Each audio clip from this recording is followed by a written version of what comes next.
We asked 10 people about their preferences on different products and brands. Here are their answers. My phone or iPhone? iPhone. My phone. iPhone. iPhone. My phone. My phone. iPhone. iPhone. Chocolate or Kit Kat? Kit Kat. Chocolate. Chocolate. Chocolate. Chocolate. Kit Kat. Chocolate. Lucky Me or ramen? Lucky Me. Lucky Me. Lucky. Ramen. Ramen. Lucky Me. Ramen. Ramen. Lucky Me. Taho or milk tea? Taho. Taho. Taho. Taho. Taho. Taho. Taho. Taho. Lechon or bacon? Lechon. Lechon. Lechon. Lechon. Bacon. Lechon. Lechon. Bacon. Pinay or Tisay? Pinay. Pinoy. Isay. Pinay. Pinoy. Pinay. Isay. Pinoy. Pinay. Panda or G-Tech? G-Tech. Panda. Panda. Panda. G-Tech. Panda.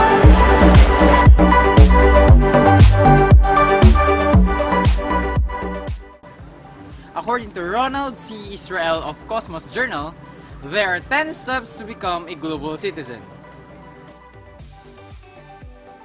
1. Recognize the global part of who you are.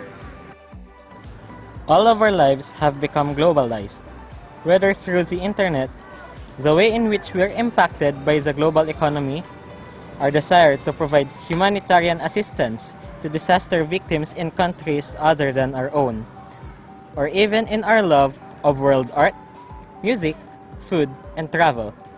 We all have a part of us that is global. Examine your own life, recognize its global dimension, and reflect on how that affects your view of the world.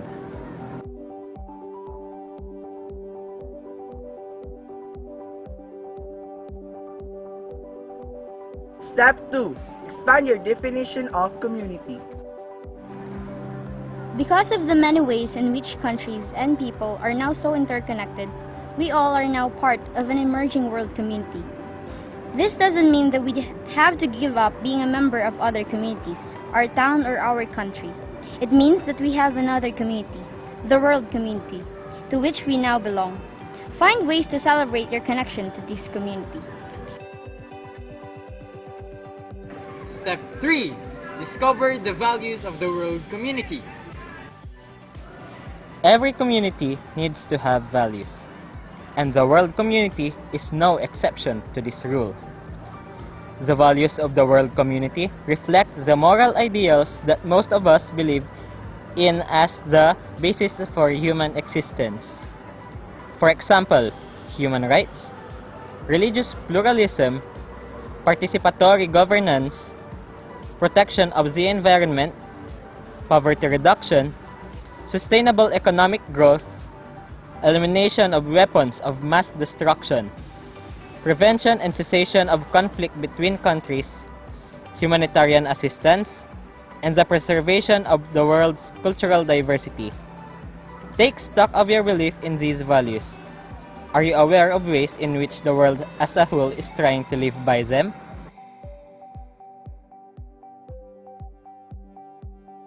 Step 4. Become aware of global policies and programs. Whether you realize it or not, all around you, policies and programs are being developed to help govern our emerging world community. Such policies range in scope from international treaties that ban the spread of nuclear weapons to administrative rules and regulations governing the internet. Step 5. Engage with the organizations that are trying to govern the world. As a global citizen, you should try to build awareness about the different organizations which are making the policies shaping our world community. These organizations include international agencies like the United Nations and the International Monetary Fund, legal tribunals like the World Court and the International Criminal Court, international professional associations like the International Federation of Accountants or the International Civil Aviation Organization, and transnational corporations like Starbucks, Hindustan Lever, and SmithKline Glaxo.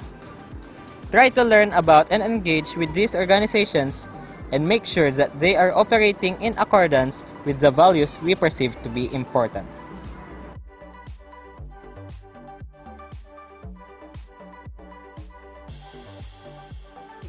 Participate in advocacy effort for global change.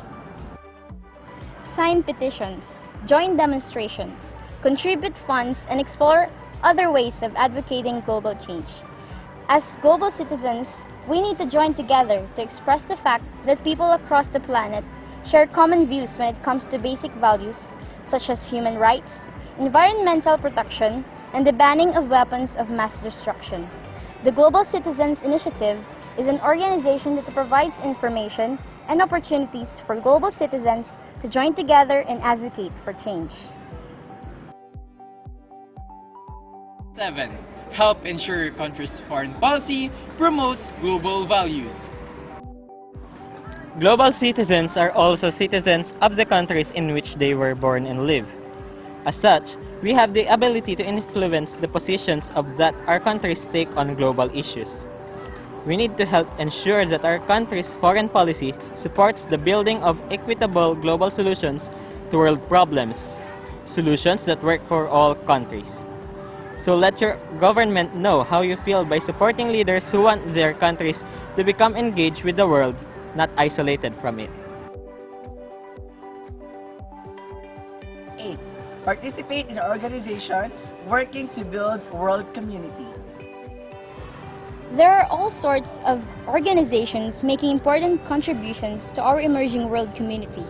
NGOs, global action networks, international professional associations, transnational corporations, and others.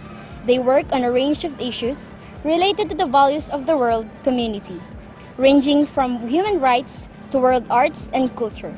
Pick one, anyone that relates to an issue in which you are interested, and get involved. Step 9. Nurture a lifestyle that supports sustainable global development. The environmental movement has taught us a great deal about everyday lifestyles and behavior we can have an impact on the quality of life on our planet. The types of transportation we use, how we heat or cool our homes, the type of clothes we wear, and the food we eat all affect our quality of life.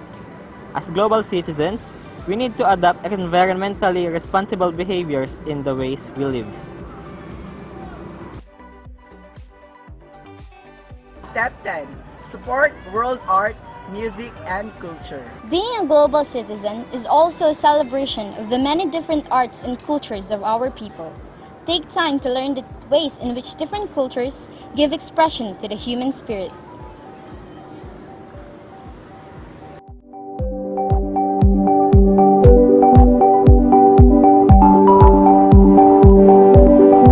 I am Jules Angel Bisuyan and I am a cancer survivor and I am a global citizen. I am Merglans Kuntutaw. I am a Filipino and I am a global citizen. I am Jerome P. De Los Santos, a scholar, and I am a global